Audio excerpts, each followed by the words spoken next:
Hello friends, कैसे हैं आप सब।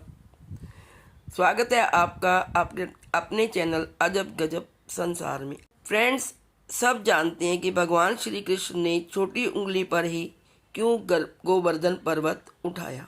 वैसे तो सभी जानते हैं कि भगवान श्री कृष्ण ने गोवर्धन पर्वत को इंद्र के अहंकार को तोड़ने के लिए अपनी उंगली पर उठा लिया था। अब दूसरी तरफ से भी इसका सार हम समझते हैं। जब भगवान श्री कृष्ण गोकुल वासियों को इंद्रदेव के प्रकोप से बचाने के लिए गोवर्धन पर्वत उठाने वाले थे, तो उन्होंने अपनी उंगलियों से पूछा कि वे किस पर पर्वत को उठाएं। सबसे पहले अंगूठा बोला, मैं नर हूँ, बाकी उंगलियाँ तो स्त्री हैं, अतः आप पर्वत मुझ पर ही उठाएं।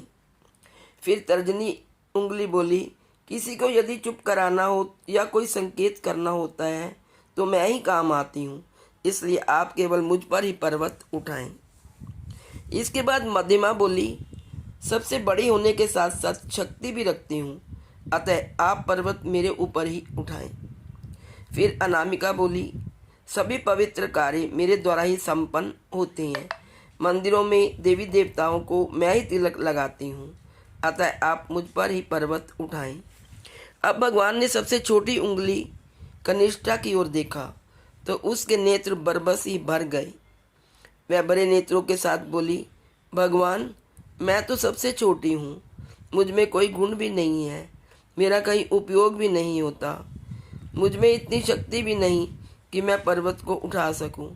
मुझे केवल इतना पता है कि मैं आपकी हूँ।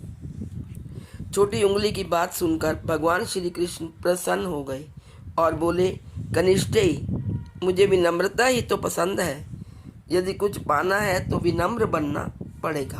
तब श्री कृष्ण ने छोटी उंगली को सम्मान देते हुए उसी पर गोवर्धन पर्वत उठाया। इस कहानी से यह शिक्षा मिलती है कि कभी भी अहंकार नहीं करना चाहिए।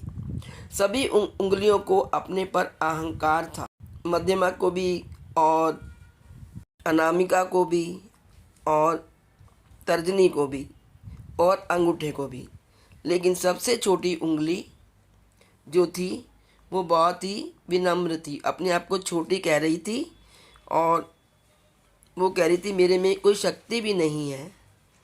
तो उसकी विनम्रता को देखते हुए श्री कृष्ण जी ने छोटी उंगली को सम्मान दिया और उसी पर गोवर्धन पर्वत उठाया।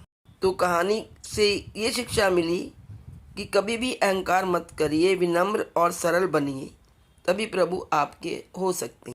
अक्सर कहा गया है, सुना होगा आपने, छोटा बने सो हरि पावे। छोटे बनकर, विनम्र बनकर और बुद्धिमान बनकर ही आप भगवान को पा सकते हैं। Please like, share and subscribe. Thank you.